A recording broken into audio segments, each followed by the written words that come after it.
ಎಲ್ಲ ಆತ್ಮೀಯ ಬಂಧುಗಳೇ,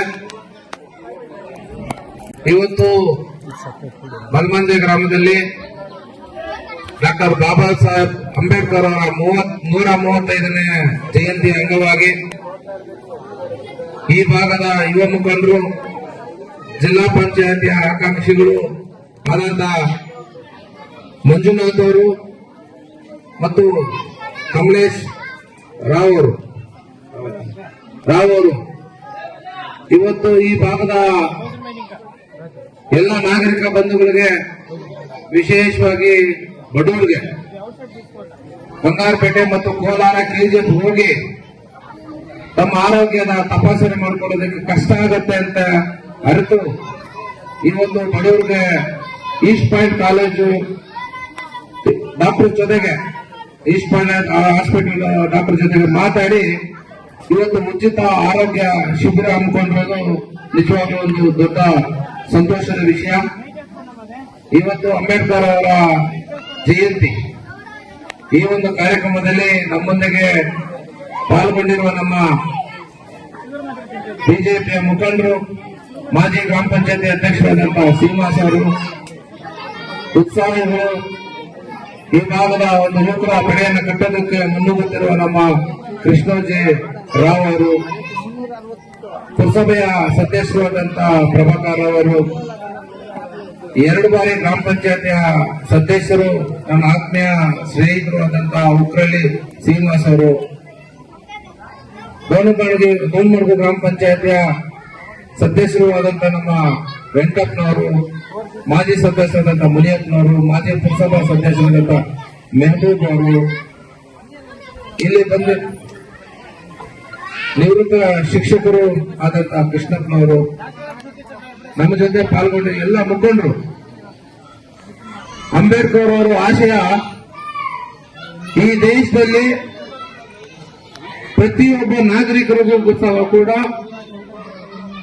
ಸಮಾನ ಬದುಕು ಸಿಗಬೇಕು, ಎಲ್ಲರ ಜೊತೆ ನೀವು ಸಹಬಾಳ್ವೆಯಿಂದ ಬದುಕಬೇಕು ಅಂತ ಆಸೆ ಇಟ್ಕೊಂಡು ಒಂದು ಉತ್ತಮವಾದ ಸಂವಿಧಾನವನ್ನು ನಮ್ಮ ಈ ದೇಶಕ್ಕೆ ಕೊಟ್ಟಿದ್ದಾರೆ. ಅಂಬೇಡ್ಕರ್ ಅವರು ತಮ್ಮ ಬಾಲ್ಯದಲ್ಲಿ ಪಟ್ಟಂತ ಕಷ್ಟಗಳನ್ನ ಮುಂದಿನ ಪೀಳಿಗೆ ಅನುಭವಿಸಬಾರದು ಅಂತ ಪ್ರತಿಯೊಬ್ಬರಿಗೂ ಈ ದೇಶದಲ್ಲಿ ಹುಟ್ಟಿದಂತವರಿಗೆ ತನ್ನ ಹಕ್ಕನ್ನು ಕೇಳಲು ಅವಕಾಶ ಮಾಡಿಕೊಟ್ಟು ಇಡೀ ವಿಶ್ವದಲ್ಲೇ ಒಂದು ದೊಡ್ಡ ಪ್ರಜಾಪ್ರಭುತ್ವ ಇರುವಂತಹ ನಮ್ಮ ದೇಶದಲ್ಲಿ ಒಂದು ಉತ್ತಮವಾದ ಒಂದು ಸಂವಿಧಾನ ಕೊಟ್ಟು ಪ್ರತಿಯೊಬ್ಬರಿಗೂ ಸಮಾನತೆ ಏನು ಅಂತ ತೋರಿಸಿಕೊಟ್ಟಿದ್ದಾರೆ. ಅಂಬೇಡ್ಕರ್ ಅವರವರು ಸೋಷಿಯಲ್ ಜಸ್ಟಿಸ್ ಮಿನಿಸ್ಟರ್ ಆಗಿದ್ದಾಗ, ಲಾ ಮಿನಿಸ್ಟರ್ ಆಗಿದ್ದಾಗ, ಕಾನೂನು ಸಚಿವರಾಗಿದ್ದಾಗ ಮಹಿಳೆಯರು ಕೂಡ ನಮ್ಮ ದೇಶದಲ್ಲಿ ಬದುಕುವಂತ ಸ್ವಾತಂತ್ರ್ಯ ಇದೆ, ಅವ್ರಿಗೂ ಕೂಡ ಒಂದು ಮೀಸಲಾತಿನ ಕಲ್ಪಿಸಿಕೊಡ್ಬೇಕು, ರಾಜಕೀಯವಾಗಿ ಅವ್ರಿಗೂ ಸಹ ಮೀಸಲಾತಿ ಕೊಡಬೇಕು ಅಂತ ಬಿಲ್ ಅನ್ನ ಮಂಡಿಸಿದಾಗ ಜವಾಹರ್ಲಾಲ್ ನೆಹರು ಅವರು ಪ್ರಧಾನಮಂತ್ರಿಗಳಾಗಿರ್ತಾರೆ. ಆ ಬಿಲ್ ನ ರಿಜೆಕ್ಟ್ ಮಾಡ್ತಾರೆ. ಆ ಬಿಲ್ ನ ರಿಜೆಕ್ಟ್ ಮಾಡಿದಾಗ ಅಂಬೇಡ್ಕರ್ ಅವರು ತುಂಬಾ ಬೇಸರದಿಂದ ನಾನೊಬ್ಬ ಮಂತ್ರಿ, ಸಂವಿಧಾನ ಕೊಟ್ಟಿದ್ದೀನಿ, ಮಹಿಳೆಯರು ಕೂಡ ನಾನು ಮೀಸಲಾತಿ ಕೊಡೋದಕ್ಕೆ ಆಗ್ತಾ ಇದ್ದಲ್ಲ ಅಂತ ಹೇಳಿ ಅವತ್ತು ರಾಜೀನಾಮೆ ಕೊಟ್ಟು ಮಂತ್ರಿಗಿಂದ ಹೊರಗೆ ಬರ್ತಾರೆ. ಅವರು ಕಂಡಂತ ಕನಸನ್ನ ಇವತ್ತು ನಮ್ಮ ಭಾರತದ ನೆಚ್ಚಿನ ಪ್ರಧಾನಮಂತ್ರಿಗಳಾದಂತ ನರೇಂದ್ರ ಮೋದಿ ಅವರು ನಿಜ ಮಾಡಕ್ ಕೊಟ್ಟಿದ್ದಾರೆ. ಈಗ ನಮ್ಮ ಮಾಜಿ ಅಧ್ಯಕ್ಷರಾದಂತಹ ಸೋಮಶೇಖರ್ ರೆಡ್ಡಿ ಅವರು ಬರ್ತಿದ್ದಾರೆ, ವೇದಿಕೆಗೆ ಬರಬೇಕು. ನರೇಂದ್ರ ಮೋದಿ ಅವರು ನಿನ್ನೆ ನಾರಿ ಶಕ್ತಿ ಒಂದು ಸಭೆಯಲ್ಲಿ ನಮ್ಮ ಭಾರತದ ಎಲ್ಲ ಪ್ರಜೆಗಳನ್ನು ಉದ್ದೇಶಿಸಿ ಮಾತನಾಡ್ತಾರೆ. ಮುಂದೆ ಬರುವಂತ ಬತ್ಲಲ್ಲಿ ಮಂಜುನಾಥ್ ಅವರು, ಮಾಜಿ ಗ್ರಾಮ ಪಂಚಾಯತ್ ಅಧ್ಯಕ್ಷರು ಕೂಡ ವೇದಿಕೆಗೆ ಬರಬೇಕು, ಬಸಪ್ಪನವರು ವೇದಿಕೆಗೆ ಬರಬೇಕು. ಮುಂದಿನ ವಾರ ಏನು ಅಧಿವೇಶನ ನಡೆಯುತ್ತೆ, ಅಧಿವೇಶನದಲ್ಲಿ ಮಹಿಳೆಯರಿಗೆ 33% ಮೀಸಲಾತಿ ಕೊಡಬೇಕು ಅಂತ ಬಿಲ್ ಅನ್ನ ಇಡ್ತಾ ಇದ್ದಾರೆ.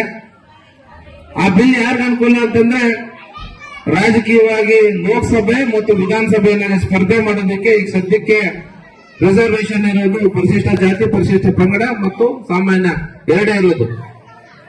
ಈ ಬಿಲ್ ಪಾಸ್ ಆದ್ಮೇಲೆ 33% ರಿಸರ್ವೇಶನ್ ಮಹಿಳೆಯರು ಕೂಡ ಇರುತ್ತೆ. ಅಂದ್ರೆ ಲೋಕಸಭೆಯಲ್ಲಿ 33% ಮಹಿಳೆಯರು ಪ್ರತಿನಿಧಿಸ್ತಾರೆ. ಅದೇ ತರ ವಿಧಾನಸಭೆ ಚುನಾವಣೆ ಕೂಡ ಪ್ರತಿನಿಧಿಸ್ತಾರೆ. 60 ವರ್ಷ ಕಾಂಗ್ರೆಸ್ ಸರ್ಕಾರ ಇದ್ರೂ ಸಹ ಇಂಥ ಒಂದು ಕೆಲಸ ಮಾಡಕ್ ಆಗ್ಲಿಲ್ಲ. ನಾನು ಬೈತಾ ಇಲ್ಲ, ಯಾಕಂದ್ರೆ ಅವಕಾಶ ಇದ್ದಾಗ ಅವ್ರು ಮಾಡ್ಲಿಲ್ಲ.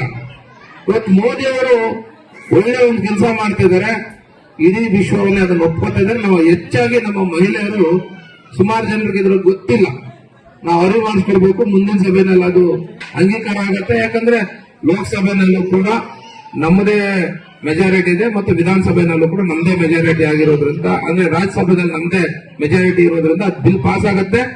ಮುಂದೆ ನಡೆಯುವಂತ ಚುನಾವಣೆಯಲ್ಲೂ ಕೂಡ 100 ಜನ MLA ಗಳಿದ್ರೆ ಅದ್ರಲ್ಲಿ 33 ಜನ ಹೆಣ್ಮಕ್ಳು MLA ಆಗಿರ್ತಾರೆ. ಸೊ ಇಂಥ ಒಂದು ಒಳ್ಳೆ ಕೆಲಸ ಮಾಡ್ತಾರಂತ ನಮ್ಮ ಮೋದಿ ಅವರಿಗೆ ನಾವು ಬೆಂಬಲ ನಿಲ್ಲಬೇಕು. ಇವತ್ತು ಏನು ಆರೋಗ್ಯ ಶಿಬಿರ ಇಲ್ಲಿ ಹಮ್ಮಿಕೊಂಡಿದ್ದಾರೆ, ನಾನು ಬರ್ತಾ ಇದ್ದಾಗ ನೋಡ್ಕೊಂಡ್ ಬರ್ತಿದ್ದೆ. ಸುಮಾರು ಜನ ಮೆಡಿಸಿನ್ಸ್ ನ ಕೈಯಲ್ಲಿ ಇಟ್ಕೊಂಡು ಹೋಗ್ತಿದ್ರು. ಅದು ನಾನು ಇಲ್ಲಿ ನೋಡ್ತಾ ಇದ್ದಾಗ ಸುಮಾರು ಜನ ಹೆಣ್ಣುಮಕ್ಳು, ವಯಸ್ಸಾದಂತ ವೃದ್ಧರು ಇಲ್ಲಿದ್ದಾರೆ. ಇಂಥ ಒಂದು ಆರೋಗ್ಯ ಶಿಬಿರವನ್ನ ತಾವೆಲ್ಲರೂ ಸದುಪಯೋಗ ಪಡಿಸ್ಕೊಡ್ಬೇಕು.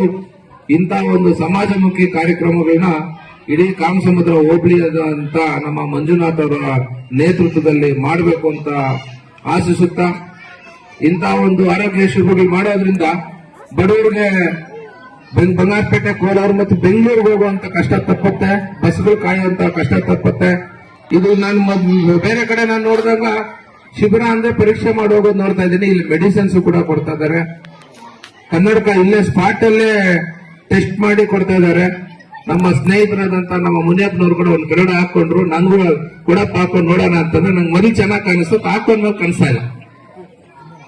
ಹಾಗಾಗಿ ಇಂಥ ಒಂದು ಒಳ್ಳೆ ಕಾರ್ಯಕ್ರಮ ಮಾಡ್ತಾ ಇರೋದಂತ ನಮ್ಮ ಮುಖಂಡರಿಗೆ ನಾನು ಧನ್ಯವಾದಗಳನ್ನ ತಿಳಿಸುತ್ತಾ, ಈ ಒಂದು ಕಾರ್ಯಕ್ರಮದಲ್ಲಿ ನನ್ನ ಕರೆದು ಮಾತಾಡಕ್ಕೆ ಅವಕಾಶ ಕೊಟ್ಟ ಎಲ್ಲರಿಗೂ ಅನಿಸುತ್ತಾ